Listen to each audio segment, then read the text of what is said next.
The electrostatic potential inside a charged spherical ball is given by electrostatic potential. एक spherical charged ball है,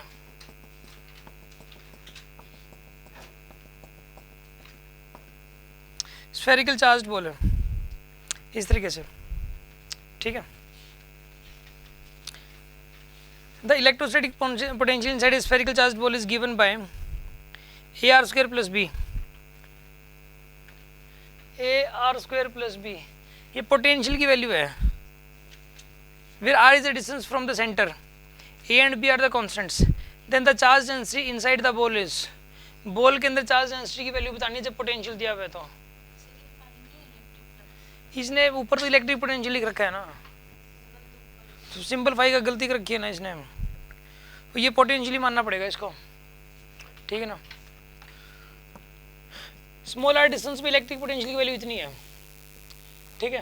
small are distance पे centre से आपको ये बताना है कि चार्ज डेंसिटी क्या होगी यहाँ पे, what will be the charge density. एक काम करो आप, चार्ज डेंसिटी की जो वैल्यू है इसने ऑप्शन क्या दे रखे हैं. पहले तो एक तो दे रखा है इसने डायरेक्टली प्रोपोर्शनल टू आर दे रखा है. 18वां ही कर रहे हैं ना. इलेक्ट्रिक पोटेंशियल इसमें बढ़ रहा है. वैसे क्या होता है, इलेक्ट्रिक पोटेंशियल बढ़ता है घटता है इसके अंदर, यहाँ से लेके यहाँ तक इलेक्ट्रिक पोटेंशियल तो बढ़ता ही रहता है हमेशा. अगर यूनिफॉर्म, अगर सॉलिड स्फीयर है, अगर सॉलिड स्फीयर हो यूनिफॉर्मली चार्ज्ड हो तो पोटेंशियल तो सेंटर से लेके यहाँ तक बढ़ेगा. और वो पोटेंशियल कितना होता है वैसे, के क्यू इंटू में 3r square minus small R square upon में, मतलब ये आर स्क्वायर की वो होता है डायरेक्टली प्रोपोर्शनल होता है. लेकिन यहाँ पे माइनस आर स्क्वायर है तो, लेकिन यहाँ प्लस आर स्क्वायर है. ये माइनस आर स्क्वायर तब होता है जब यहाँ पे चार्ज कैसा हो, पॉजिटिव. यहाँ पे लेकिन क्या लिख दिया इसने, प्लस आर स्क्वायर. तो क्या आना चाहिए चार्ज, तो नेगेटिव. चार्ज तो नेगेटिव आएगा चार्ज डेंसिटी, तो चारों में नेगेटिव दे रखा है, ठीक है. अच्छा दूसरी बात है, इसका जो आंसर है ना वो मैं बताऊँ क्या है, बी हो नहीं सकता, ए हो नहीं सकता. और ये सी में क्या लिख रखा है, -24 पाई आर नहीं है ना इसमें, और डी में भी आर नहीं है. सी और डी में से एक आएगा. क्यों, क्योंकि देखो पता है अगर potential directly proportional to are square आ जाए ना सॉलिड स्फीयर में अगर पोटेंशियल क्या आ जाए डायरेक्टली प्रोपोर्शनल टू, इसका मतलब ये है कि अंदर वॉल्यूम चार्ज डेंसिटी कांस्टेंट थी. अंदर वॉल्यूम चार्ज डेंसिटी क्या थी, यूनिफॉर्म थी, ठीक है ना. वॉल्यूम चार्ज डेंसिटी यूनिफॉर्म थी. और इसके अंदर यहाँ पर भी देखो जब यूनिफॉर्म हमने ली थी तो यहाँ पे देखो डायरेक्ट, यहाँ पे inversely directly proportional to are square लगाया था हमने, लेकिन यहाँ माइनस साइन था, ठीक है ना. यहाँ माइनस साइन था, यहाँ पर क्या है ये बताइए, प्लस साइन है.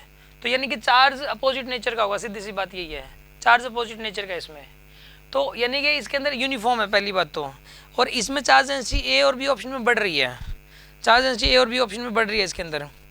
अच्छा अब दूसरी बात, अब सी और डी में से कौन सा आएगा, अब ये देखना अपने को, सी और डी में से कौन सा आंसर करेक्ट होगा इसमें. तो इसके लिए आप ऐसा करो, एक बात बताओ, इसमें एक बार पुट करते हैं हम लोग. के की जो वैल्यू है इसको रो की टर्म्स में क्या होता है, ये वाला फॉर्मूला, के की वैल्यू क्या होती है 1/4 पाई एप्सिलॉन नॉट. चार्ज की वैल्यू कितनी होती है, यहाँ पे चार्ज को लिख सकते हैं हम लोग rho into 4/3 pi are cube. यहाँ पे आएगा 3r स्क्वायर माइनस में स्मॉल आर स्क्वायर अपॉन में 2r क्यूब, ये आता है. पाई से पाई कैंसिल, यानी कि पाई वाली टर्म नहीं आनी चाहिए इसके अंदर, सीधी सी बात ये है.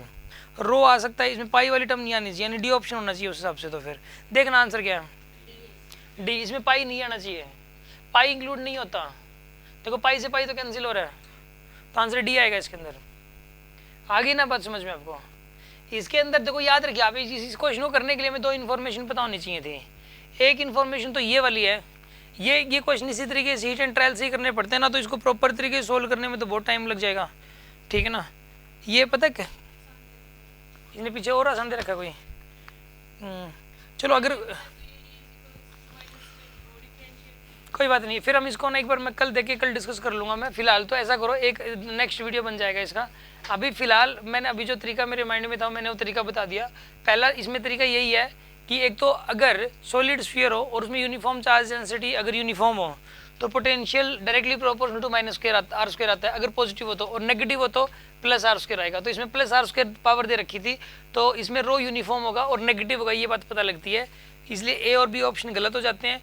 और सी और डी में, इसमें सी में पाई दे रखा है लेकिन इसमें पाई नहीं आना चाहिए, पाई नहीं आता, मैं ये पता लग रहा है, तो इसलिए डी ऑप्शन करेक्ट होएगा। ठीक है।